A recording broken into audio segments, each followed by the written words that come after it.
Hello students, welcome to Ajang IAS academy. स्वागत है आप सभी का आज के हमारे इस सेशन में। आप सभी बच्चे मुझसे ज्योग्राफी पढ़ना चाहते हैं, ज्योग्राफी के बारे में जानना चाहते हैं, ज्योग्राफी क्या सब्जेक्ट होता है, कैसे पढ़ा जाता है, क्या क्या पढ़ना होगा, किस तरीके से पढ़ना होगा, नोट्स कैसे बनाएंगे, कैसे प्रिपेयर करेंगे, प्रीलिम्स के लिए क्या पढ़ेंगे, मेंस के लिए क्या पढ़ेंगे। बहुत सारे क्वेश्चंस आप लोगों के दिमाग में हैं। तो आज के इस सेशन में आपको बहुत सारे डाउट्स जो हैं वो क्लियर होने वाले हैं।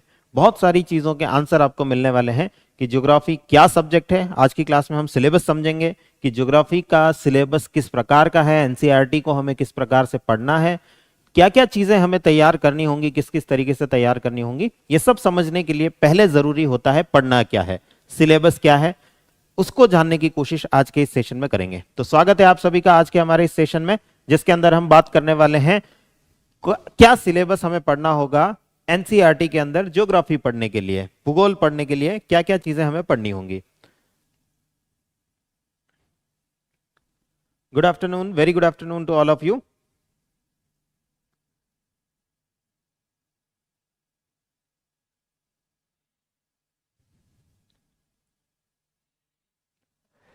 तो शुरू करते हैं, स्टार्ट करते हैं और समझते हैं कि आज के इस सेशन में बात करेंगे हम क्या क्या चीजें हमें पढ़नी होंगी। सबसे पहले सिलेबस है क्या। बेसिकली अगर हम यूपीएससी का सिलेबस जब उठा करके देखते हैं तो प्रीलिम्स के अंदर सिर्फ एक लाइन लिखी हुई है, geography of India and world, Bharat और विश्व का भूगोल। इससे हमें कुछ भी समझ नहीं आता क्या क्या पढ़ना है।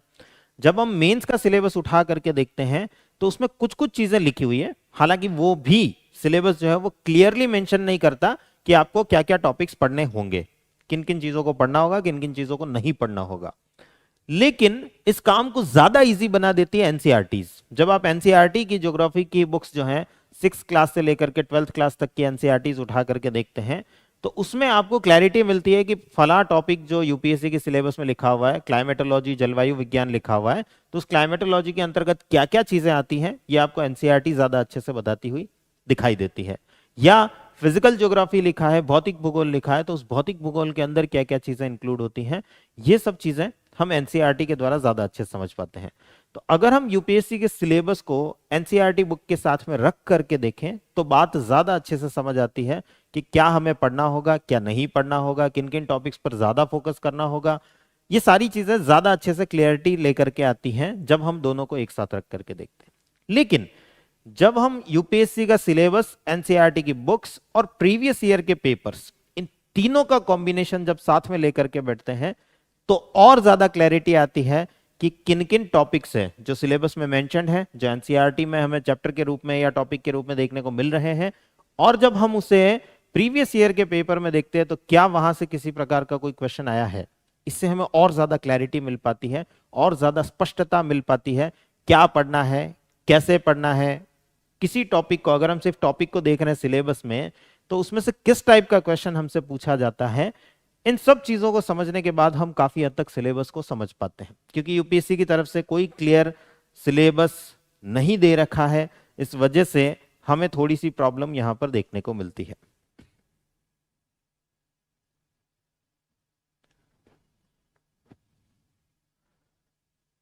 यस, ये क्लास जो है वो ऐप पर और यूट्यूब पर दोनों पर लाइव चल रही है।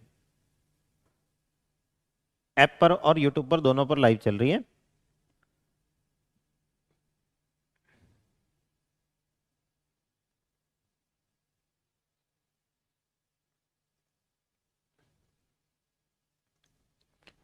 चलिए तो समझते हैं, सिलेबस को समझने की कोशिश इस सेशन में हम करते हैं।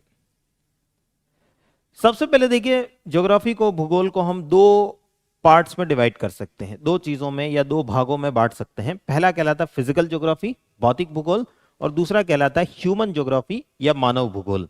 अब इनमें क्या डिफरेंस होता है अभी हम थोड़ी सी बात आगे करेंगे ही। बट फिजिकल ज्योग्राफी मोटा मोटी अगर हम बात करें तो फिजिकल ज्योग्राफी वो एस्पेक्ट है, वो पार्ट है जो फिजिकली हमारे पास में प्रेजेंट है, भौतिक रूप से हमारे पास उपस्थित है। फिजिकली या भौतिक रूप से जिसे हम देख सकते हैं। इसका मतलब क्या हुआ कि जिसे हम देख सकते हैं, जैसे हम किसी माउंटेन को देख सकते हैं, वहां जाते हैं तो दिखता है हाँ इतना बड़ा पर्वत हमें देखने को मिल रहा है, ये वाला छोटा, ये वाला बड़ा है। हम दोनों को कंपेयर भी कर सकते हैं। फिजिकल प्रॉपर्टीज हैं, उसकी कुछ भौतिक गुण है। हम जा रहे हैं वहां पर देख रहे हैं प्लेन एरिया है, मैदानी क्षेत्र है, ना कुछ ऊंचा नीचा भाग है, ना कोई पार्ट जो है वो ऊपर दिख रहा है, ना कोई पार्ट नीचे दिख रहा है, एकदम प्लेन एरिया, एकदम समतल क्षेत्र हमें देखने को मिल रहा है, तो हम उसे मैदान या प्लेन के रूप में जानते हैं। हम जब जाते हैं किसी नदी को देखते हैं तो एक रिवर जैसा कुछ फिजिकल प्रॉपर्टी हमें देखने को मिल रही है, जहां पर पानी बहता हुआ हमें देखने को मिल रहा है। तो एक नदी या रिवर जो है वो हमें देखने को मिल रही है। तो those all things are the part of physical geography, जो भौतिक रूप से हमें दिखता है। हवा चल रही है, ये भी फिजिकल प्रॉपर्टी है, तो इसके बारे में भी हम अध्ययन करेंगे। हमारे आसपास एक एटमॉस्फेयर है, वायुमंडल है, भले ही दिखता ना हो लेकिन हम उसे महसूस कर सकते हैं, फील कर सकते हैं, तो डेफिनेटली वो भी हमारे फिजिकल ज्योग्राफी का पार्ट है, भौतिक भूगोल का हिस्सा है। तो ऐसी चीजें जिन्हें हम देख सकते हैं, फील कर सकते हैं, महसूस कर सकते हैं, अनुभव कर सकते हैं, वो सारी चीजें फिजिकल ज्योग्राफी के अंतर्गत आती हैं। और कुछ एस्पेक्ट्स आते हैं जो हमसे जुड़े हुए होते हैं, हम ही उनके कर्ता धर्ता होते हैं। जैसे ह्यूमन, मानव जो है वो इसी का कर्ता धर्ता हमें देखने को मिलता है।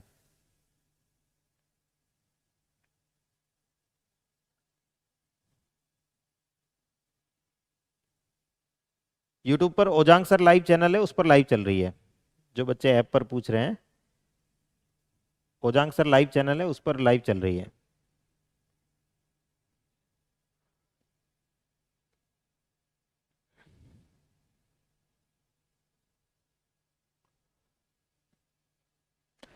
ह्यूमन ज्योग्राफी, मानव भूगोल का मतलब होता है जहां पर हमसे रिलेटेड, यानी मानव से, ह्यूमन से रिलेटेड एस्पेक्ट्स जो हैं वो कवर होते हैं। जैसे एग्रीकल्चर हो गया, खेती हो गया, खेती हम ही करते हैं। आपने कभी देखा किसी कुत्ते को खेती करते हुए, या किसी गाय को खेती करते हुए, या किसी शेर को खेती करते हुए, गधे को खेती करते हुए? नहीं देखेंगे। आप सिर्फ ह्यूमंस को देखेंगे, मानव को देखेंगे, जो कि एग्रीकल्चर या खेती जैसा काम करता हुआ दिखाई देगा। जैसे कि माइनिंग करना, खनन करना। आपने कभी नहीं सुना होगा कि कोई शेर जो है वो जंगल का राजा था, उसको अपने यहाँ पे यूरेनियम मिला या लोहा मिला तो उसने खुदाई चालू करवाई, सब गधों को, हाथी को, घोड़ों को, सबको लगाया, तुम सब जो है मेरी प्रजा हो, तुम सब यहाँ पे खुदाई करो। ऐसा आप ना तो किसी कहानी में सुनते हैं, ना ही एक्चुअल में कभी देखते हैं। कारण ये सब एस्पेक्ट हम ही से जुड़े हुए हैं, मानव से जुड़े हुए हैं। हम ही ये काम करते हुए आपको दिखाई देंगे। हमारे लिए जितनी ट्रेन चल रही है, हमारे लिए चल रही है। आपने कभी नहीं देखा होगा कि कुत्तों के लिए ट्रेन चलाई जा रही हो या गधों के लिए ट्रेन चलाई जा रही हो। गधे ट्रेन को खींचते हुए देखने को मिल सकते हैं आपको। कुछ जगहों पर इतिहास में कुछ ऐसा रहा है कि जानवर जो है वो गाड़ियों को खींचते रहे हैं, लेकिन आज के जमाने में हम वो भी नहीं देखते हैं। पशु क्रूरता भी आज के जमाने में नहीं देखने को मिलती है। तो ह्यूमन से रिलेटेड एस्पेक्ट्स जो होते हैं, मानव से जुड़े हुए जो संबद्ध जो स्थितियां होती हैं, वो सारी ह्यूमन ज्योग्राफी के अंतर्गत आती हैं। यानी अगर हम ज्योग्राफी को, सिलेबस को पढ़ने की कोशिश करें तो हमें फिजिकल ज्योग्राफी पढ़नी होती है और हमें ह्यूमन ज्योग्राफी पढ़नी होती है। भौतिक भूगोल पढ़ना होता है, मानव भूगोल पढ़ना होता है। दोनों के बारे में जानकारी हमें लेनी होती है।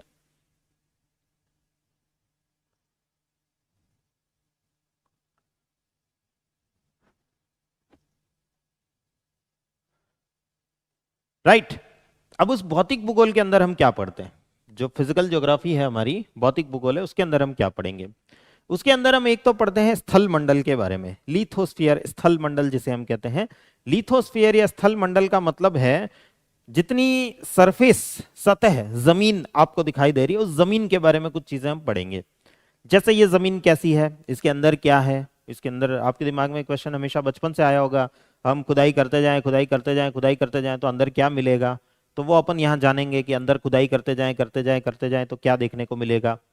इसके अलावा ये जो जमीन है ये कांपती है, कभी कभी हम भूकंप जैसी स्थितियां देखते हैं, अर्थक्वेक जैसी स्थितियां देखते हैं। वो क्यों होती हैं, क्या कारण है उसके पीछे के, किस तरीके से सारे मोशंस चल रहे हैं, इसके अंदर मोशंस इन्वॉल्व होते हैं, बहुत सारे प्रकार के संचलन जो हैं वो इसके अंदर हमें देखने को मिलते हैं। तो वो कैसे होते, क्यों होते हैं, क्या कारण है, कहाँ से एनर्जी आ रही है, कहाँ से ऊर्जा आ रही है, क्या प्रभाव पड़ेगा, कैसे नापेंगे, ये सब चीजें जो है वो हम इस फिजिकल ज्योग्राफी लिथोस्फीयर वाले पार्ट के अंदर देखते हैं। दूसरा पार्ट आता है एटमॉस्फेयर का, वायुमंडल का। वायुमंडल के अंदर हम अपने आसपास एक हवा है जिसको हम महसूस कर पाते हैं, देख नहीं पाते। जनरली हमारा जो एटमॉस्फेयर है वो कलरलेस और अडरलेस होता है, ना तो उसमें कोई रंग होता है, ना ही कोई गंध होती है। तो हम ना तो कोई गंध फील करते हैं, ना ही हम कोई रंग फील करते हैं। लेकिन हम फील करते हैं कि हमारे आसपास हवा है, जिसको हम अंदर खींचते हैं, बाहर छोड़ते हैं। एक बड़ा काम तो हमारे साथ में ये हो ही रहा है। इसके अलावा भी बहुत सारे फैक्टर्स हमारे साथ में हवा से जुड़े हैं। जैसे कि हवाएं चलती हैं, उनका कुछ असर होता है। वो हवाएं जब चलती हैं तो वो मॉनसून लेकर के आती है। मॉनसून नाम की एक विंड हम सुनते हैं, एक पवन हम सुनते हैं। वो क्यों आती है, कैसे आती है? दूसरी सारी हवाएं जो आप डेली लाइफ में चलते हुए देखते हैं, ये क्यों चलती हैं, इनका क्या प्रभाव पड़ता है? पूरी अर्थ पर क्या प्रभाव पड़ता है। कुछ ऐसी इवेंट्स हैं जो कि पूरे साल एक ही जगह पर एक ही डायरेक्शन में चलती रहती है, हम उन्हें प्लेनेटरी इवेंट्स के रूप में देखते हैं, ग्रहीय पवनों के रूप में देखते हैं। क्यों चलती है, क्या होता है, क्या लो प्रेशर निम्न दाब क्या होता है, उच्च दाब हाई प्रेशर क्या होता है, इन सबको समझेंगे, इन सबको जानेंगे हम इस पार्ट के अंतर्गत, एटमॉस्फेयर वायुमंडल के अंतर्गत। इसके अलावा कुछ और चीजें जैसे कि साइक्लोन, चक्रवात क्या होते हैं, उनके बारे में भी हम यहां पर जानने का प्रयास करेंगे। तो एक पार्ट हमारा ये पूरा का पूरा होगा जिसके अंदर हम ज्योग्राफी को समझेंगे। तीसरा पार्ट होगा हमारा हाइड्रोस्फीयर, जलमंडल, जिसके अंदर हम ओशियंस के बारे में, महासागरों के बारे में बात करेंगे। महासागर के अंदर इतना पानी कहां से आया, क्या काम करता है ये पानी, क्या महासागर अंदर से, जैसे हम बाहर से जमीन देख रहे हैं, क्या वैसे ही अंदर से होते हैं या कोई गड्ढा होता है, बड़ा सा गहरा सा गड्ढा होता है, अंदर के रिलीफ्स कैसे होते हैं, अंदर के उच्चावच कैसे होते हैं, उनको समझेंगे, उन सबको जानेंगे। तो that part completely involves the hydrosphere, जलमंडल के बारे में हम वहां पर बात करेंगे। अब ये जब तीनों मिलते हैं, हम जब नेचुरल साइंस प्राकृतिक विज्ञान का अध्ययन करते हैं तो हम एक बात पाते हैं कि ये तीनों जब मिलते हैं, स्थल मंडल यानी जमीन, वायुमंडल यानी कि हवा, और पानी, ये तीनों का कॉम्बिनेशन जिस प्लेनेट पर, जिस ग्रह पर देखने को मिलता है, वहां हमें लाइफ भी देखने को मिलती है, जीवन भी देखने को मिलता है। जितने जीवित जीव हम देख रहे हैं अपनी पृथ्वी पर, इतना सारा जीवन हम देख रहे हैं, जबकि हम देखते हैं चांद पर, अभी अभी हमने लैंडिंग करी, वहां हमें फिलहाल हम वहां पर यही ढूंढ रहे हैं कि पानी है कि नहीं है, हवा है कि नहीं है, जमीन तो मिल गई हमें, लेकिन हम इन दो फैक्टर्स को ढूंढते हैं। अगर ये दोनों मिले तो लाइफ होने की चांसेस होंगे। हम जिस भी प्लेनेट पर जाते हैं, जिस भी ग्रह पर जाते हैं, प्लेनेट है, ग्रह है, मतलब जमीन तो है ही, लेकिन क्या उसके पास में एटमॉस्फेयर है, वायुमंडल है, क्या उसके पास में पानी है, हाइड्रोस्फीयर है, यही हम सर्च करते रहते हैं। और जब हमें पता चलता है कि ये तीनों का कॉम्बिनेशन किसी जगह पर है, तो फिर हमें लगता है कि यहां संभावना होगी, यहां पे एक प्रकार का पोटेंशियल हो सकता है बायोस्फीयर के होने का, यानी लाइफ के होने का, यानी जीवन के होने का। तो उस लाइफ को, जीवन को, बायोस्फीयर को हम यहां पर स्टडी करेंगे। तो फिजिकल ज्योग्राफी के 4 एस्पेक्ट होते हैं, भौतिक भूगोल के 4 भाग होते हैं जिनको कि हम समझेंगे। पहला भाग हमारा लिथोस्फीयर या स्थल मंडल कहलाता है, दूसरा पार्ट हमारा एटमॉस्फेयर या वायुमंडल कहलाता है, तीसरा पार्ट हाइड्रोस्फीयर या जलमंडल कहलाता है, और चौथा पार्ट जो है वो बायोस्फीयर या जैव मंडल के नाम से जाना जाता है, जिसके अंदर हम सॉइल्स के बारे में स्टडी करेंगे, वेजिटेशन, वनस्पति के बारे में स्टडी करेंगे। ऐसी बहुत सारे एस्पेक्ट्स जो हैं वो यहाँ पर हमारे कवर होंगे। तो ये पूरा पूरा पार्ट जो है वो फिजिकल ज्योग्राफी कहलाता है, भौतिक भूगोल कहलाता है, और इसको हम फिजिकल ज्योग्राफी वाले पार्ट के अंदर कवर करेंगे।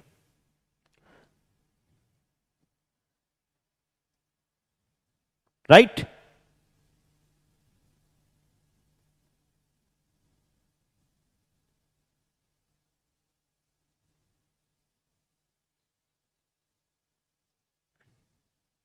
बात क्लियर है यहां तक? फिजिकल ज्योग्राफी में हमें क्या क्या पढ़ना होता है, क्या क्या जानना होता है, क्या क्या स्टडी हमें करना होता है। नेक्स्ट, ह्यूमन ज्योग्राफी में क्या क्या आएगा, मानव भूगोल के अंतर्गत क्या क्या आएगा। मानव भूगोल के अंतर्गत वो सारी व्यवस्थाएं, वो सारे सिस्टम, वो सारे तंत्र जो हमने हमारे लिए बनाए हैं, हमने इस अर्थ को बहुत ज्यादा मॉडिफाई किया है। जब से मानव सभ्यता इस पृथ्वी पर विकसित होने लगी है, ह्यूमन सिविलाइजेशंस जब से इस पृथ्वी पर डेवलप होने लगी हैं, तब से, उससे पहले अगर हम बात करें तो सब कुछ नेचर द्वारा कंट्रोल होता था, प्रकृति द्वारा सब कुछ संचालित होता था, सारी चीजें नेचर कंट्रोल करती थी। लेकिन जैसे जैसे जैसे जैसे हम इवॉल्व होने लगे, हमारा जो विकास होने लगा, शारीरिक रूप से, बौद्धिक रूप से हमारा विकास होने लगा, और हम इस पूरे के पूरे सिस्टम में, जो सिस्टम अर्थ पर चल रहे हैं, जो सारे के सारे तंत्र पृथ्वी पर चल रहे हैं, उन पर कुछ अपने असर डालने लगे, उन पर अपने कुछ मॉडिफिकेशंस हम करने लगे, जिसकी वजह से वो सिस्टम्स जो है वो परिवर्तित होते चले गए, उनमें बदलाव आता हुआ हमें देखने को मिलता रहा है। तो ऐसे कुछ बदलाव हमने क्रिएट किए हैं। जैसे पृथ्वी पर नेचुरल वेजिटेशन पहले से होता था, प्राकृतिक वनस्पति जो है वो पहले से होती थी, आज भी होती है। उस प्राकृतिक वनस्पति में जब हमने एक टेंडेंसी ढूंढी, जब मानव विकसित हो रहा था, तो हमने एक टेंडेंसी ढूंढी, एक प्रवृत्ति ढूंढी कि अगर हम कोई चीज खाते हैं, उसका बीज अगर जमीन पर डालते हैं तो वो फिर से उग जाता है। कुछ का उग जाता है, कुछ का नहीं उगता है।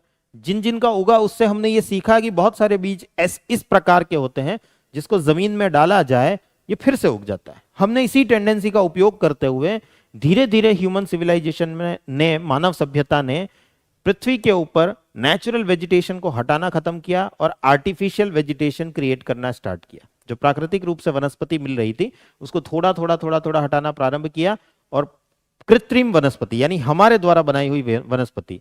जैसे हम अब आज के जमाने में एक खेत बनाते पूरा का पूरा एक ही टाइप की फसल का, वो गेहूं का हो सकता है, वो मक्के का हो सकता है, वो आलू का हो सकता है, किसी का भी खेत हो सकता है, लेकिन हम एक खेत बनाते हैं जिसमें हम जो चाहे वो प्रोडक्शन लेना चाहते हैं। ये प्रकृति जो चीजें नियंत्रित कर रही थी, जो चीजें कंट्रोल कर रही थी, उनके उसके अंदर हमने अपनी तरफ से कुछ मॉडिफिकेशन स्टार्ट कर दिए, कुछ अलग चीजें जो है वो स्टार्ट कर दी। इस वजह से हम इन सारे पार्ट को पढ़ रहे हैं। इसमें ह्यूमन का इन्वॉल्वमेंट है, मानव का इसमें किसी न किसी प्रकार का योगदान, कंट्रीब्यूशन हमें देखने को मिलता है।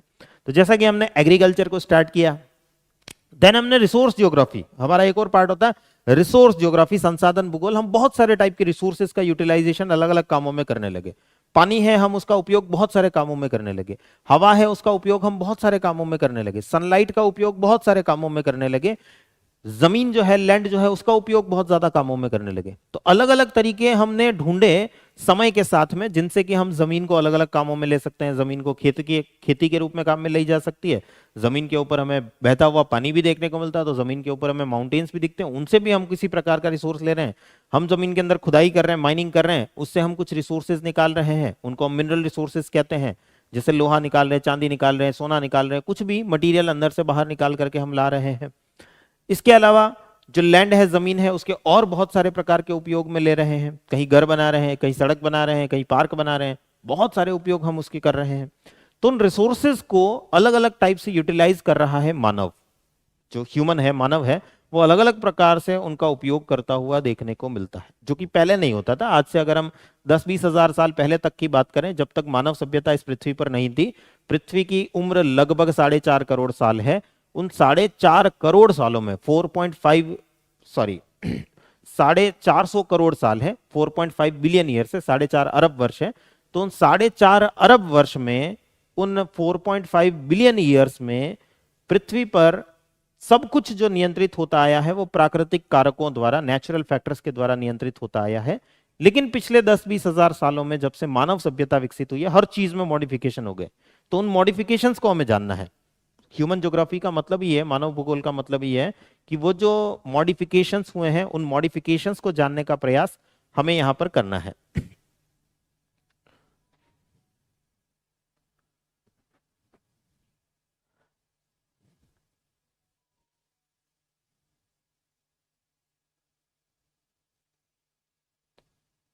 राइट?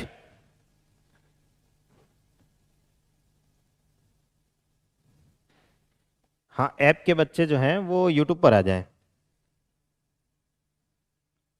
ओजांग सर लाइव नाम का चैनल है यूट्यूब पर, उस पर आ जाएं, क्लास लाइव चल रही है।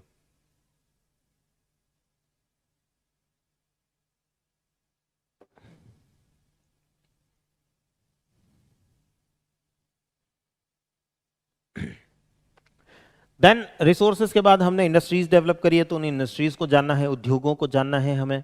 ट्रांसपोर्टेशन डेवलप किया है, बहुत ज्यादा काम की चीज होती है। अगर हमें ट्रेड करना है, व्यापार करना है, तो ट्रांसपोर्टेशन का, परिवहन का बहुत अच्छा होना बहुत जरूरी हो जाता है।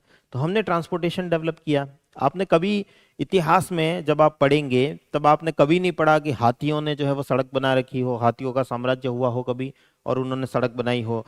जंगल का राजा भले ही शेर होता हो, लेकिन उसने कभी सड़क बनाई हो। लेकिन इंसानों ने सड़क बनाई है, ट्रेनें बनाई है, बहुत सारे प्रकार के साधन बनाए, नाव बनाई है जिससे कि हम एक जगह से दूसरी जगह जा सकते हैं। हमने एरोप्लेन बनाए हैं। तो बहुत सारे टाइप के ट्रांसपोर्टेशन के साधन हमने डेवलप किए हैं। कुछ मॉडर्न टेक्निक, मॉडर्न साधन भी डेवलप किए हैं, जैसे कि पाइपलाइन ट्रांसपोर्टेशन हमने डेवलप किया है, पोर्ट ट्रांसपोर्टेशन हमने डेवलप किया है, वैक्यूम ट्रांसपोर्टेशन हमने डेवलप किया है। बहुत सारे प्रकार के आज के आधुनिक ट्रांसपोर्टेशन जो है वो हमने डेवलप किए हैं। तो वो सब कैसे डेवलप हुए हैं और उनका क्या उपयोग है, क्या यूजेस हैं, कैसे वो जो है हमारी जो सिस्टम्स हैं, जो तंत्र हैं, उनको कैसे मॉडिफाई करके हमने बनाए हैं, ये सब हम यहाँ पर ट्रांसपोर्ट ज्योग्राफी के अंदर, परिवहन भूगोल के अंतर्गत देखते हैं। देन ट्रेड कैसे हो रहा है, पूरा व्यापार जो है वो किस प्रकार से चल रहा है, ये सारा हम व्यापार भूगोल, ट्रेड ज्योग्राफी के अंतर्गत देखते हैं। देन कम्युनिकेशन, एक और चीज जिसकी हमें जरूरत लगी जब हम सभ्यताओं के रूप में मानव विकसित हो रहा था, तो उसे जिस चीज की जरूरत लगी, दैट वाज द कम्युनिकेशन। हम एक अपनी बात दूसरे तक कैसे पहुंचाएं। अगर फिजिकली सामने प्रेजेंट है तो बोल देंगे उसको, भाषा हमने विकसित कर ली, हम उसको बोल देंगे, वो हमें बोल देगा, बात समझ आ जाएगी। लेकिन अगर हम दूर दूर हों तो हम अपनी बात कैसे पहुंचाएं। तो ट्रेड के साथ में कम्युनिकेशन का होना बहुत जरूरी हो जाता है। जितना अच्छा कम्युनिकेशन उतना अच्छा ट्रेड होगा। तो कम्युनिकेशन के बहुत सारे तरीके हमने डेवलप किए। आज के ज़माने में आप देख रहे हो, दुनिया में आदमी कहीं भी बैठा हो, करो उसको मैसेज या उसको कॉल, जहां भी बैठा हो हाथ में एक मोबाइल जिसका इंस्ट्रूमेंट होना चाहिए, हम हर व्यक्ति से जुड़ सकते हैं। बकायदा उसके नंबर होने चाहिए हमारे पास, तो नंबर है तो हम उस व्यक्ति से जुड़ सकते हैं। तो हमने कम्युनिकेशन जो है, संचार जो है, वो बहुत ज़बरदस्त डेवलप किया है। तो इसको हमें जानना है, इसको हमें पढ़ना है। देन जनसंख्या बढ़ी है हमारी, बहुत जबरदस्त पॉपुलेशन, ह्यूमन पॉपुलेशन, मानव जनसंख्या जो है वो लगातार बढ़ रही है, बढ़ रही है, बढ़ रही है और बढ़ रही है। पिछले 10,000 सालों के इतिहास में कई सारे ऐसे कारण हुए जिसमें जनसंख्या घटती रही है, लेकिन फिर भी वापस बढ़ती हुई हमें देखने को मिलती रही है। तो बहुत सारे कारण ऐसे भी हैं जो पॉपुलेशन को बढ़ाते आए हैं, जनसंख्या को बढ़ाते आए हैं। उन सबको हम जानने की कोशिश यहां करते हैं। इसके अलावा वो लोग कहीं सेटल होते हैं, कुछ ऐसे फैक्टर्स जो उनको लगते नहीं यार ये जगह बढ़िया रहने लायक है, यहीं रह जाते हैं, तो घर बना करके रहने लगते हैं।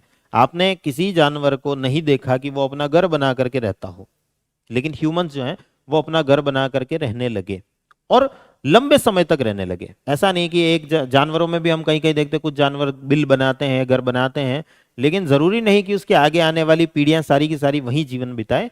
लेकिन मानव में ऐसा होता है कि आगे आने वाली सारी पीढ़ियां जो है वो वही जीवन बिताती हुई दिखाई देती है। आप बोलते हो ना, आपसे पूछा जाए कहाँ के हो, फला जगह के हैं, पिछले 10 पीढ़ी से वहीं पर हैं या पिछली 50 पीढ़ी से वहीं पर हैं।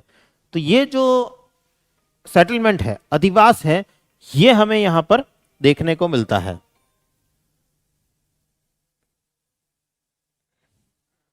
ये हमें यहां पर देखने को मिलता है।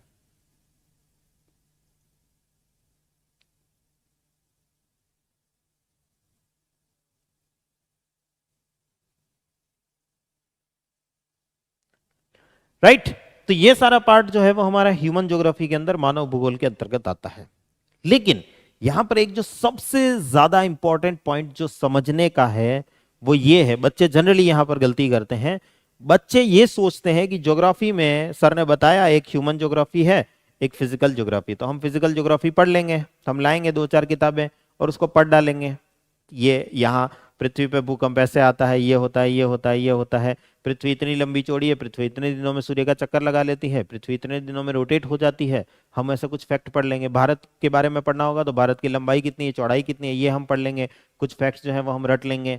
सिर्फ भूगोल का स्कोप इतना ही होता होगा। बच्चों के दिमाग में यही चलता है, ज्यादातर बच्चे यही सोचते हैं कि वो जो कुछ फैक्ट्स लिखे हुए हैं वो हमें याद कर लेने हैं, बस यही ज्योग्राफी है, यही भूगोल है। नहीं, अगर आप ये सोच रहे हो तो आप ज्योग्राफी का एक बहुत छोटा एस्पेक्ट समझ पाए हो। ज्योग्राफी इससे बहुत बड़ी है। भूगोल जो है उसकी व्यापकता बहुत ज्यादा है, बहुत ज्यादा। कैसे? यह व्यापकता इस लेवल की है कि फिजिकल ज्योग्राफी और ह्यूमन ज्योग्राफी के बीच का रिलेशन हमें समझना होता है। वो कौन से फिजिकल फैक्टर हैं जिसकी वजह से एग्रीकल्चर डेवलप होता है, वो कौन से फिजिकल फैक्टर हैं जिससे कि हम रिसोर्सेज को ज्यादा अच्छे से कंट्रोल कर पा रहे हैं या रिसोर्स ज्योग्राफी हमारी ज्यादा अच्छे से डेवलप हो रही है। वो कौन से फिजिकल फैक्टर हैं, वो कौन से भौतिक कारक हैं जिनकी वजह से ट्रांसपोर्टेशन डेवलप हो रहा है, ट्रेड डेवलप हो रहा है, कम्युनिकेशन डेवलप हो रहा है, और उन सब के डेवलप होने से वापस फिजिकल ज्योग्राफी पर क्या इंपैक्ट आ रहा है, भौतिक भूगोल पर क्या प्रभाव पड़ रहा है। इन चीजों के बीच का जो इंटर रिलेशन है, दैट इज द ज्योग्राफी। भूगोल का जो वास्तविक मतलब है, भूगोल अगर हमें पढ़ना है, ज्योग्राफी अगर हमें पढ़नी है, तो इसका सीधा सीधा पूरा पूरा मतलब ये निकलता है कि उस फिजिकल ज्योग्राफी को जिसको हमने पढ़ा और उस ह्यूमन ज्योग्राफी को, मानव भूगोल को जिसको हमने पढ़ा, इन दोनों के बीच के इंटर रिलेशन को ज्ञात करना, इन दोनों के बीच में अंतर संबंध कैसे हैं, इंटर रिलेशन कैसे हैं, उसको फाइंड आउट करना, दैट इज दी ज्योग्राफी। यानी ज्योग्राफी का मतलब या एस्पेक्ट इतना सा नहीं है कि आप 2, 5, 10 चीजें पढ़ेंगे, पृथ्वी इतनी बड़ी है, इतने दिनों में ये चक्कर लगा लेती है, उतने दिनों में ये चक्कर लगा लेती है, बस ये हमने पढ़ लिया। भारत के बारे में हमने कुछ पढ़ लिया, भारत में इतनी सड़कें हैं, इतनी लंबी है, इतनी चौड़ी हैं, या रेलवे ट्रैक इतने लंबे हैं, इधर इधर रेलवे स्टेशन है, ये है, वो है। That is not the geography. ये उसके कुछ छोटे छोटे एस्पेक्ट हैं।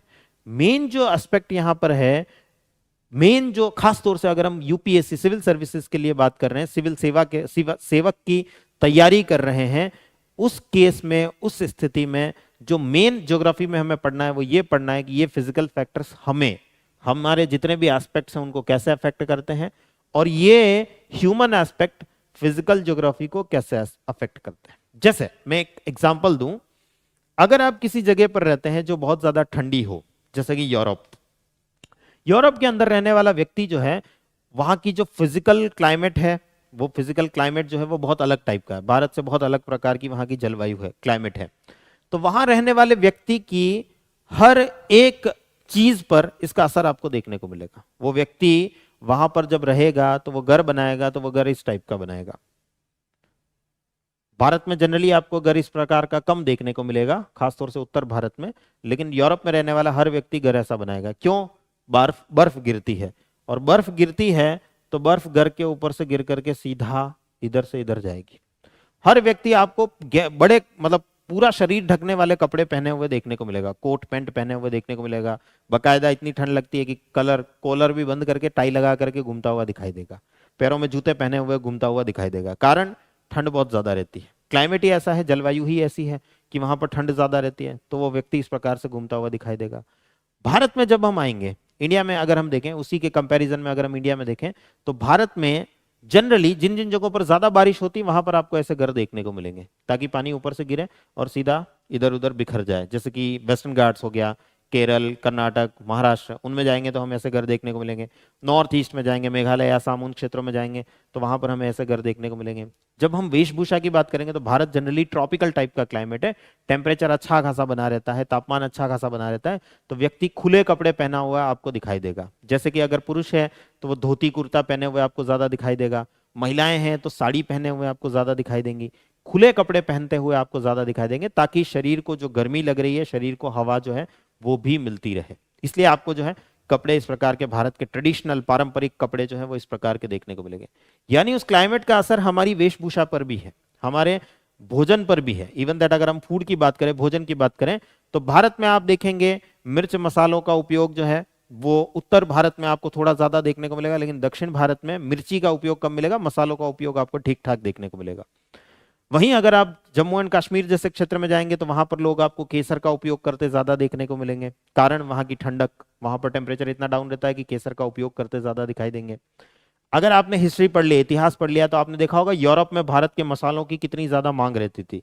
उसी के चक्कर में यूरोप जो है वो भारत के बीच में जबरदस्त ट्रेड जो है वो चलता रहता था। उसी के चक्कर में समुद्र के रास्ते ढूंढे गए। जब 1498 के आसपास जो है वो कॉन्स्टेंटिनोपोल, इस्तांबुल के रास्ते बंद कर दिए गए, सड़क के रास्ते भारत और यूरोप के बीच के बंद हो गए, तो पानी के रास्ते जो है वो ढूंढे जाने लगे, क्योंकि भारत के मसालों की डिमांड बहुत ज्यादा है यूरोप में। तो मसालों का उपयोग वहां ठंडा प्रदेश होने की वजह से आपको ज्यादा देखने को मिलेगा। तो हर एक एस्पेक्ट हमारे से जुड़ा हुआ, हम मानव से जुड़ा हुआ हर एक एस्पेक्ट जो है वो कहीं ना कहीं हमारी ज्योग्राफी से जुड़ा हुआ है, हमारे भूगोल से जुड़ा हुआ है।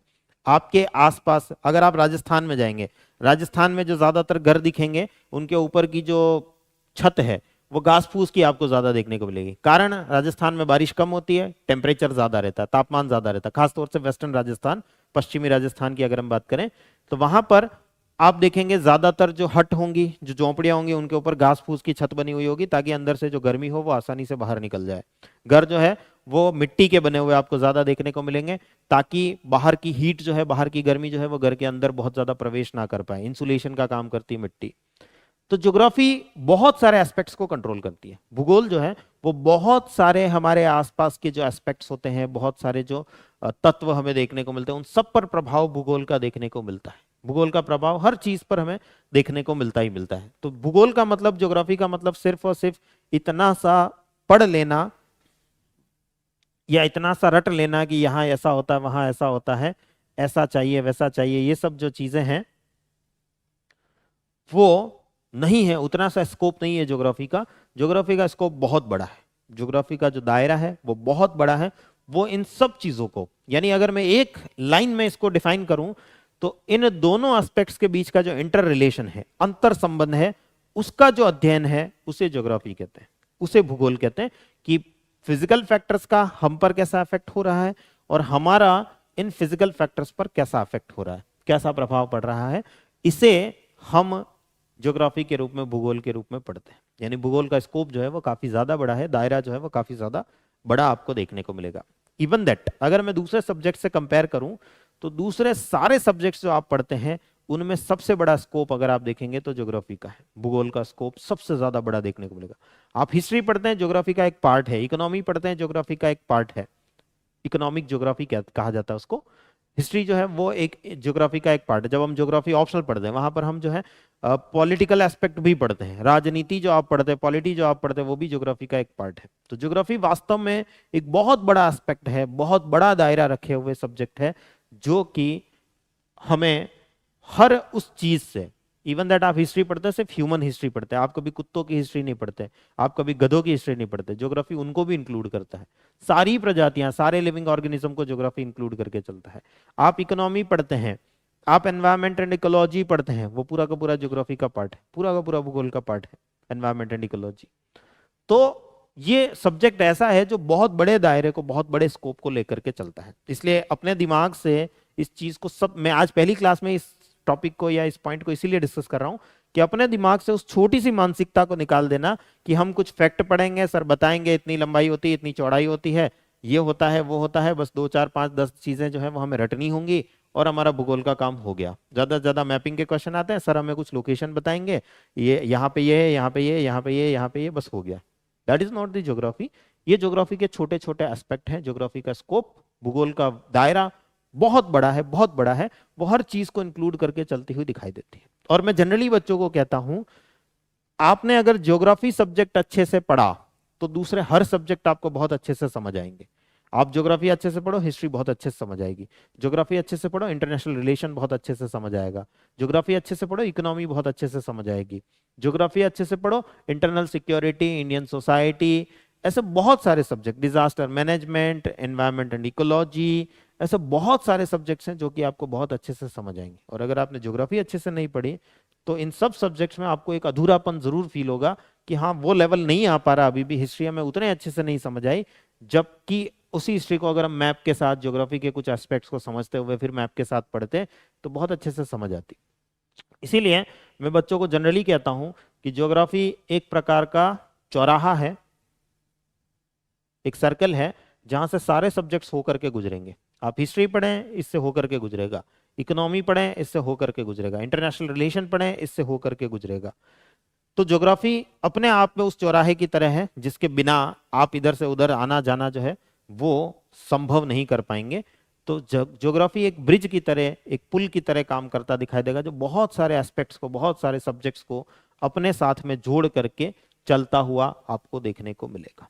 तो इसी वजह से ज्योग्राफी को समझना, ज्योग्राफी को जानना बहुत ज्यादा जरूरी हमारे लिए हो जाता है। बात क्लियर होगी अब?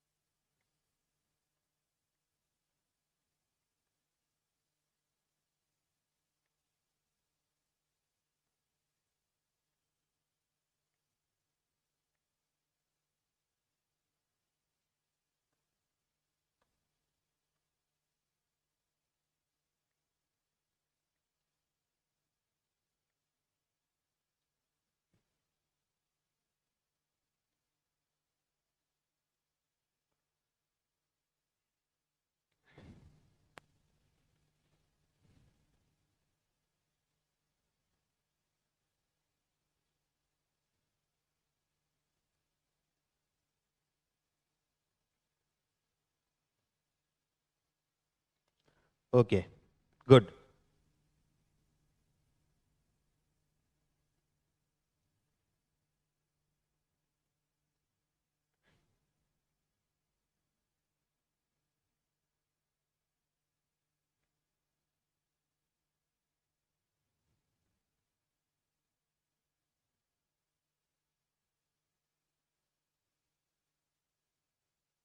तो इतना बड़ा दायरा लेकर के चलने वाला सब्जेक्ट जो है वो आपको पूरी जीएस स्टडीज में कोई भी नहीं मिलने वाला।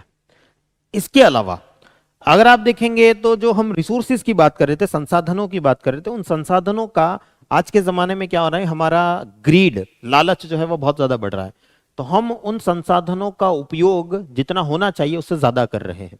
इसीलिए आज आप देख रहे हैं कुछ टर्म्स हमारे सामने देखने को मिल रहे हैं, sustainable development, climate change, global warming, ऐसे कुछ शब्द आप बार बार देख रहे हो, net zero, carbon net zero, ऐसे ऐसे कुछ शब्द आप बार बार देखते होंगे करंट अफेयर्स में, न्यूज़पेपर्स में बार बार आपको देखने को मिलते होंगे। वो सभी ज्योग्राफी का एक एस्पेक्ट है, ज्योग्राफी का एक भाग है, और उसे हम एक टॉपिक के रूप में या एक सब्जेक्ट के रूप में पढ़ते हैं, that is the environment and ecology, पर्यावरण एवं पारिस्थितिकी। ये सिलेबस में इंक्लूड ही इसलिए किया गया है क्योंकि आज हम ओवर एक्सप्लॉइटेशन कर रहे हैं रिसोर्सेज का, संसाधनों का अति दोहन कर रहे हैं, जितना होना चाहिए उससे ज्यादा कर रहे हैं। इस वजह से कुछ समस्याएं पैदा हो रही हैं, कुछ प्रॉब्लम्स जो है वो क्रिएट हो रही है। हम बार बार ग्लोबल वार्मिंग जैसा वर्ड देखते हैं, वो ग्लोबल वार्मिंग बढ़ रही है, क्लाइमेट चेंज जैसी समस्याएं जो हैं वो पैदा हो रही हैं। तो क्यों हो रही है, इसके पहले हमें यह जानना जरूरी है कि सिस्टम चल कैसे रहा था और हमने उस सिस्टम में क्या गड़बड़ियां पैदा कर दी। तो इसीलिए आप एक सब्जेक्ट के रूप में इसको पढ़ते हैं, एनवायरमेंट एंड इकोलॉजी, पर्यावरण एवं पारिस्थितिकी, जिसके अंदर आप नेचर में चलने वाले, प्रकृति में चलने वाले उन सारे सिस्टम्स को समझते हैं। फिजिकल ज्योग्राफी कैसे आपस में जुड़ी हुई है, भौतिक भूगोल के अंदर अगर हम देखें तो ये जो धरती है, ये जो जमीन है, ये पानी के साथ में कैसे जुड़ी हुई है। ये पानी जो आपको दिख रहा है, हाइड्रोस्फीयर जलमंडल जो आपको दिख रहा है, वो एटमॉस्फेयर वायुमंडल से कैसे जुड़ा हुआ है, कौन कौन से सिस्टम्स काम कर रहे हैं, कौन कौन से तंत्र काम कर रहे हैं, इन सब का इफेक्ट बायोलॉजिकल या लिविंग ऑर्गेनिज्म पर कैसे आ रहा है, जीवित जीवों पर कैसे आ रहा है, कैसे अब वो सिस्टम बिगड़ रहे हैं, उसकी प्रॉब्लम्स क्या है, समस्याएं क्या हैं, कैसे हम उनको सही कर सकते हैं, ये सब कुछ आप यहाँ इस एक सब्जेक्ट के रूप में पढ़ते हैं, that is known as environment and ecology. ये ज्योग्राफी का ही एक पार्ट है। अगर आप ज्योग्राफी ऑप्शन को देखें तो ये पूरा का पूरा एक टॉपिक है उसके अंदर, एनवायरमेंटल ज्योग्राफी। तो ये उसी का एक पार्ट, भाग हमें देखने को मिलता है। और इसके अलावा कुछ समस्याएं भी पैदा हो रही है, बार बार ग्लोबल वार्मिंग की वजह से, क्लाइमेट चेंज की वजह से हमें कुछ आपदाएं, डिजास्टर्स बहुत ज्यादा देखने को मिल रहे हैं। जैसे साइक्लोन बहुत ज्यादा आ रहे हैं, चक्रवात बहुत ज्यादा आ रहे हैं, या अगर हम फिजिकल ज्योग्राफी, लिथोस्फीयर, स्थल मंडल की बात करें तो प्लेटों की टेक्टोनिक्स की वजह से, प्लेटों के संचलन की वजह से भूकंप जैसी स्थितियां देखने को मिलती है, लैंडस्लाइड, भूस्खलन जैसी स्थितियां देखने को मिलती है।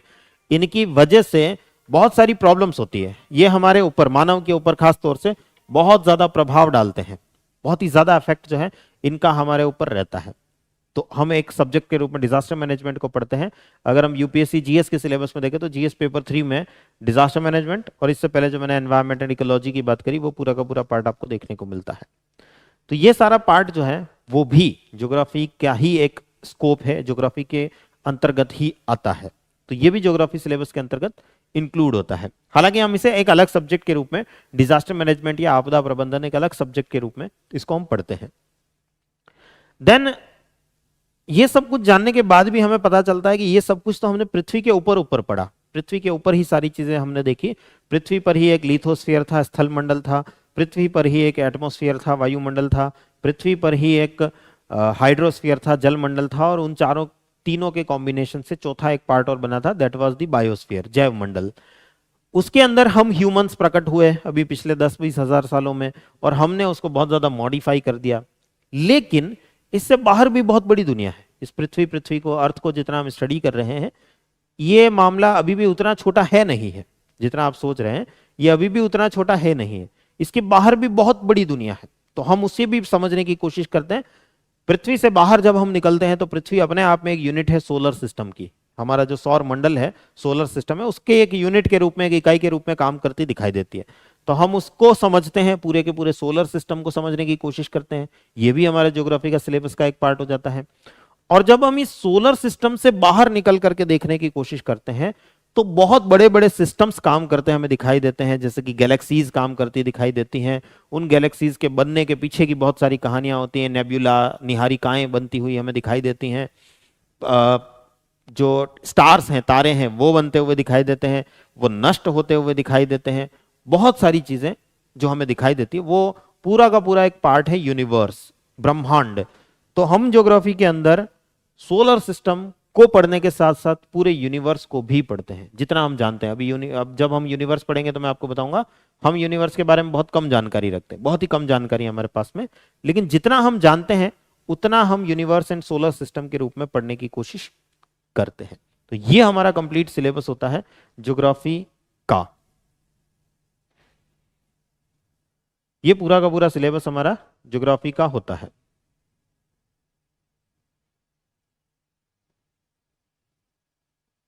अब बात क्लियर होगी कि हमें क्या क्या पढ़ना होता है ज्योग्राफी के अंतर्गत, ज्योग्राफी के सिलेबस के अंतर्गत या ज्योग्राफी सब्जेक्ट के अंतर्गत। तो बहुत सारे बच्चों को तो ये भ्रम क्लियर हुआ होगा कि ज्योग्राफी में हम कुछ लंबाइयाँ चौड़ाइयाँ बताएंगे, भारत इतना लंबा है, इतना चौड़ा है, भारत में यहाँ ये नदी बहती, वहां वो नदी बहती है, बस इतना बताएंगे और हो गया, अपना ज्योग्राफी हो गया। That is not the geography. ये एक बहुत छोटा पार्ट है।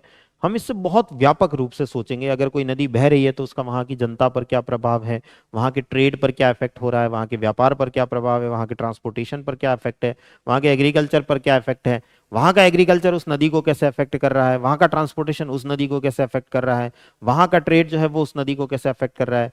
किसी जगह पर माउंटेन है तो वो माउंटेन हमें कैसे अफेक्ट कर रहा है, हम उस माउंटेन को कैसे अफेक्ट कर रहे हैं। ये सारी चीजें समझना जानना जो है, that is the part of geography.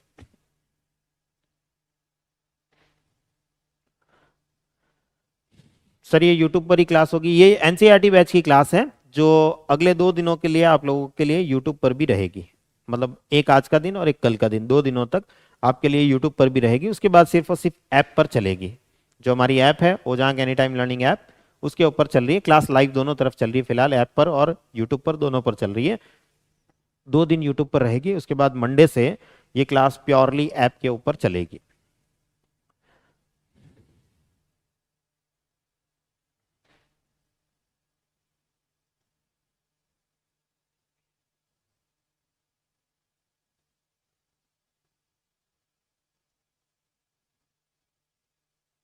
Okay, very good. तो सभी बच्चों को समझ आया है कि ज्योग्राफी में हमें क्या क्या पढ़ना होता है। हम कैसे तैयार करेंगे, हमारी स्ट्रेटेजी क्या होनी चाहिए कि हम ज्योग्राफी सब्जेक्ट को कैसे तैयार करेंगे।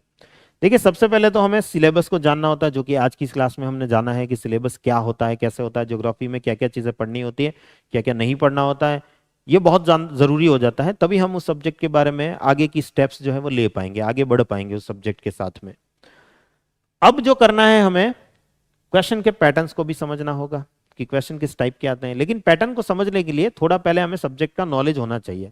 अभी हमने सिर्फ सब्जेक्ट को मोटा मोटी ऊपर ऊपर से समझा, इसके अंदर कौन कौन से टॉपिक्स होते हैं, क्या क्या हम पढ़ेंगे, उनको हम जानेंगे। फिर उन टॉपिक से किस टाइप के क्वेश्चन आते हैं ये हम देखेंगे। तो पहले हमारी लर्निंग होगी, लर्निंग और क्वेश्चन जो है वो दोनों साथ साथ चलते रहेंगे।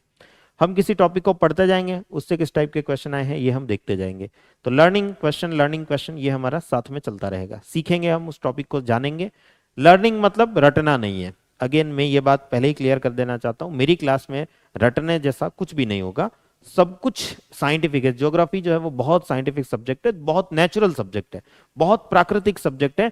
प्रकृति में जो कुछ चल रहा है बस वही जानना है यहाँ पर। बस उसके पीछे के कारणों को जानने की कोशिश हम करेंगे, बस यही चलेगा ज्योग्राफी के अंदर।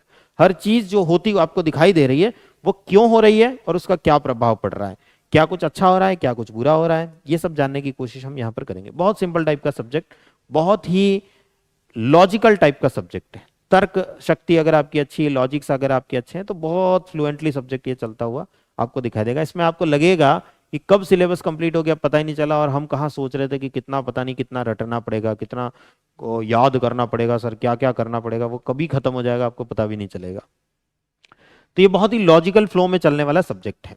लेकिन इसके साथ में चाहिए बहुत ज्यादा रिवीजन। हालांकि अगर मैं आपको कंपेयर करूं दूसरे सब्जेक्ट से, पॉलिटी में आपको जितना रिवीजन चाहिए होता है, हिस्ट्री में आपको जितना रिवीजन चाहिए होता है, उससे कम रिवीजन ज्योग्राफी को चाहिए होता है। क्योंकि ज्योग्राफी में सारे कंसेप्ट ज्यादा इन्वॉल्व होते हैं, और कंसेप्ट ज्यादा इन्वॉल्व होते हैं तो वो कंसेप्ट जो है वो लंबे समय तक याद भी रहते हैं। हाँ ये हो सकता है आपके कुछ फैक्ट आप भूल जाएं, तो उनको रिवीजन करने से, बार बार रिवाइज करने से फिर आपको याद रहेंगे वो फैक्ट। लेकिन ज्यादातर कहानी जो है वो कहानी की तरह चलती है। ज्योग्राफी का सिलेबस ज्यादातर कहानी की तरह चलता है। ऐसा हो रहा है तो क्यों हो रहा है, उसके पीछे की कहानी जानने की कोशिश हम करते हैं। वैसा हो रहा है तो क्यों हो रहा है, उसके पीछे की कहानी जानने की कोशिश करते हैं। उस कहानी का अभी क्या असर हो रहा है ये जानने की कोशिश करते हैं। तो that is all the part of learning. तो हम उसको बहुत अच्छे से वहां पर कवर करेंगे। बस आपको जो करते रहना होगा वो करते रहना होगा, रिवीजन। अच्छे नोट्स बनाते रहने होंगे, नोट्स के बारे में भी चर्चा अपन आगे करेंगे। वैसे आप सभी बच्चे जो है वो नोट्स अदर सब्जेक्ट्स पढ़ ही चुके हैं, तो आप नोट्स बनाना वैसे जानते हैं। पहली क्लास नहीं है आपकी है, तो इस वजह से ज्यादा दिक्कत आपको नहीं आएगी नोट्स से रिलेटेड। बट स्टिल हम नोट्स के बारे में थोड़ा सा डिस्कशन करेंगे, नेक्स्ट क्लासेस के अंदर करेंगे। और आपको जो जरूरत होगी वो होगी बार बार रिवाइज करने की। पढ़ते जाना है, रिवाइज करते जाना है, पढ़ते जाना है, रिवाइज करते जाना है, पढ़ते जाना है, रिवाइज करते जाना है। और देन अल्टीमेटली उसके अंदर हम करंट अफेयर्स को ऐड करेंगे। करंट अफेयर्स जिस जिस पार्ट से, अर्थक्वेक की बात चल रही है तो अर्थक्वेक में करंट अफेयर्स क्या चल रहा है, क्लाइमेटोलॉजी की बात चल रही हो, जलवायु विज्ञान की बात चल रही हो, विंड्स की बात चल रही हो, साइक्लोन की बात चल रही हो, तो करंट अफेयर्स में कौन से साइक्लोन चल रहे हैं, वो करंट अफेयर्स हम उसके अंदर ऐड करेंगे। और डेफिनेटली हम हमारा जो गोल है, जो लक्ष्य है, उसको प्राप्त करेंगे, अचीव करेंगे। तो ये सारा पार्ट हमारा रहेगा।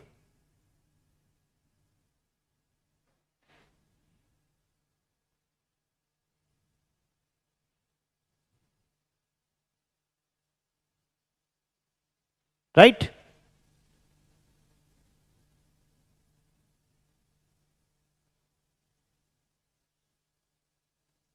इस तरीके से हम इसको पूरा कवर करेंगे।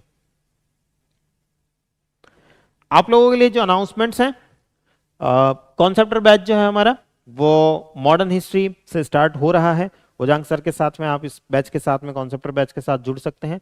वहां भी ज्योग्राफी में ही आप लोगों को पढ़ाऊंगा। हिस्ट्री जो है वो उजांग सर आप लोगों को पढ़ाएंगे, तो आप इस बैच के साथ में जुड़ सकते हैं। डिटेल अगर आप जानना चाहते हैं तो नीचे दिए हुए नंबर पर जो है वो आपको सारी जानकारी मिल जाएगी। हमारी वेबसाइट पर भी सारी जानकारी मिल जाएगी, नंबर पर कॉल करके भी सारी जानकारी ले सकते हैं। इसके अलावा बहुत सारे बच्चों को मैपिंग की प्रॉब्लम होती है, तो मैपिंग का आप लोगों के लिए एक सेपरेट बैच जो है वो मैं लेकर के आया हूं। इसके अंदर हम मैपिंग के ऊपर बहुत सारा लंबा चौड़ा डिस्कशन हमारा रहेगा। पूरी मैपिंग जो है वो हम इसके अंदर कवर करेंगे। वर्ल्ड की मैपिंग, इंडिया की मैपिंग, और साथ ही साथ उनके सबके ज्योग्राफिकल एस्पेक्ट। ये मैपिंग वैसी नहीं होगी कि मैं आपको कुछ नदियां दिखा दूं, कुछ माउंटेन, एक कॉन्टिनेंट उठाया हमने, अफ्रीका उठाया, उसमें 2-4 पर्वत बता दिए, 2-4 नदियां बता दी। ये मैपिंग वैसी नहीं होगी। ये अफ्रीका के वेजिटेशन को भी हम मैप के साथ समझेंगे, वनस्पति को भी समझेंगे, वहाँ की वाइल्ड लाइफ कैसी है इसको भी हम समझेंगे, वहाँ की इकोनॉमिक एक्टिविटीज कैसी है, वहाँ के मिनरल्स कैसे हैं, खनिज कैसे हैं, सब चीजों को मैप के थ्रू समझने की कोशिश करेंगे। और ना सिर्फ जानेंगे, मतलब ऐसा नहीं कि मैं आपको बता दूंगा इतने इतने एरिया में ये ऐसा है, इतने इतने एरिया में ऐसा है, बल्कि उसके पीछे का कारण भी जानने की कोशिश करेंगे। तो जिस प्रकार की अप्रोच यूपीएससी को चाहिए होती है, जनरली क्या होता है, मैपिंग बच्चा पढ़ता है, ये जगह यहाँ पर है, ये जगह यहाँ पर है, ये नदी यहाँ पर है, ये शहर यहाँ पर है, इस नदी के किनारे ये शहर बसा हुआ, वगैरह वगैरह, कुछ ऐसे रटने वाली चीजें जो है, फैक्ट्स जो हैं वो अपने साथ में लेकर के चलता है। ये फैक्ट्स जो हैं वो यूपीएससी के अलावा बाकी सारे एग्जाम्स में काम आते हैं। यूपीएससी को छोड़ करके बाकी जितने भी एग्जाम आप देते हैं, चाहे वो फर्स्ट ग्रेड के हो, सेकंड ग्रेड के हो, थर्ड ग्रेड के हो, किसी भी ग्रेड के हो, उनमें काम आते हैं। लेकिन यूपीएससी एक स्पेशल डिमांड चाहती है। इस यूपीएससी की एक स्पेशल डिमांड है कि वो आपसे ये उम्मीद रखती है कि आप मैप पर जिन चीजों को देख करके आ रहे हैं उसके पीछे का कारण भी समझ करके आए। यहाँ पे ऐसी वेजिटेशन मिल रही है, यहाँ पर ऐसे वन मिल रहे हैं, तो क्यों मिल रहे हैं, कारण भी आपको पता हो। ज्योग्राफी से कनेक्ट करके, हिस्ट्री से हो रहा हो तो हिस्ट्री से कनेक्ट करके, आईआर से हो रहा हो तो आईआर से कनेक्ट करके, मल्टीपल एस्पेक्ट्स को एक साथ कनेक्ट करके मैप पर पढ़ने की जो विधा है, जो टेक्निक है, वो यूपीएससी की डिमांड है। तो ये बैच वो है जो आप लोगों के लिए ये सारी इंफॉर्मेशन जो है, ये सारी चीजें जो है वो सीखने का एक प्रयास, एक नया इनोवेशन हमारी तरफ से, उजांग आईएएस एकेडमी की तरफ से आप लोगों के लिए किया गया है। ये किसी भी इंस्टीट्यूट में नहीं होता। हर इंस्टीट्यूट में मैपिंग की कुछ क्लासेस होती हैं, उसमें सिर्फ आपको ये बताया जाता है देखो यहाँ ये है, यहाँ ये, यहाँ ये, यहाँ ये, इससे आगे कुछ नहीं होता। लेकिन इस बैच में बच्चे कुछ मुझसे पहले पढ़ चुके हैं, पहले भी ये बैच जो है वो बच्चों के लिए था, तो वो मुझसे पढ़ चुके हैं, वो जानते हैं। उन बच्चों का साफ साफ ये स्टेटमेंट होता है, ये कमेंट होता है कि सर आपसे मैपिंग पढ़ने के बाद जब हमने हिस्ट्री पढ़ी तो हम बहुत अच्छे से हिस्ट्री को समझ पा रहे थे, आपसे मैपिंग पढ़ने के बाद जब हम आईआर को पढ़ रहे तो बहुत अच्छे से समझ पा रहे थे, इंटरनल सिक्योरिटी पढ़ रहे थे बहुत अच्छे से समझ पा रहे थे। तो चीजें बहुत क्लियर हो जाती है, बहुत ज्यादा हम दूसरे सब्जेक्ट्स को जोड़ पाते हैं उस मैप के थ्रू इस बैच से। तो ये बैच आप लोगों के लिए स्पेशली डिजाइन किया हुआ है। आप इस बैच के साथ में जुड़ सकते हैं। ऑनलाइन लाइव क्लासेस जो है वो हमारी चलेंगी। इसके अलावा एनसीईआरटी आंदोलन बैच जो है वो हमारा स्टार्ट हो रहा है। जो बच्चे ऑलरेडी ऐप पर देख रहे हैं वो तो एनसीईआरटी बैच में जुड़े हुए हैं ही, बट जो बच्चे यूट्यूब पर देख रहे हैं तो हमारा एनसीईआरटी बैच जो है वो स्टार्ट हो रहा है। तो टेस्ट सीरीज भी इसके साथ में आपको फ्री मिलेगी, और ये क्लास जो है वो एनसीईआरटी बैच की ही चल रही है। जिस क्लास को अभी आप यूट्यूब पर देख रहे हैं, ये 2 दिन यूट्यूब पर फ्री रहेगी, आप लोगों के लिए अवेलेबल रहेगी। एनसीईआरटी बैच की ही क्लास है, और हर रोज हमारी क्लासेस जो है वो होती रहेंगी। और इसके अलावा जो बच्चों को करंट अफेयर्स में प्रॉब्लम आती है, तो करंट अफेयर्स के लिए भी आप लोगों का जो बैच है वो अभी 6 अक्टूबर से स्टार्ट होने वाला है, जिसके अंदर आपको किसी भी चीज को और दूसरी चीज को पढ़ने की जरूरत आपको नहीं रहेगी। ना आपको अलग से न्यूज़पेपर पढ़ने की जरूरत रहेगी, ना आपको अलग से जो है 4-4, 10-10 वेबसाइट ढूंढने की जरूरत रहेगी। वो सारी मेहनत हम आपके लिए करेंगे। जो सर हैं टी कुमार सर, वो आपके लिए ये सारी मेहनत करेंगे, और आपको सारी चीजें जो है वो एक ही प्लेटफॉर्म पर, एक ही क्लास के अंदर आपको पढ़ाई जाएंगी, बताई जाएंगी। तो ये कुछ बैचेस हैं जिनसे कि आप अभी जुड़ सकते हैं। ये सभी आप लोगों के लिए अवेलेबल है, आप इनके साथ में जुड़ सकते हैं और अपनी परीक्षा को, अपनी तैयारी को एक बढ़िया आयाम, एक नया डायमेंशन जो है वो दे सकते हैं, और अपनी तैयारी में और आगे बढ़ सकते हैं। चलिए, तो आज के सेशन को हम यहीं एंड करेंगे। मिलते हैं अगले सेशन के अंदर। सिलेबस से आगे हमें क्या पढ़ना है, कैसे करना है, क्या क्या चीजें हमारे हाथ में होनी चाहिए, कौन कौन से रिसोर्सेज होने चाहिए, और फिर टॉपिक्स जो हैं वो हम स्टार्ट करेंगे नेक्स्ट क्लास के अंदर। मिलते हैं नेक्स्ट क्लास के अंदर। थैंक यू बच्चों, थैंक यू एवरीवन।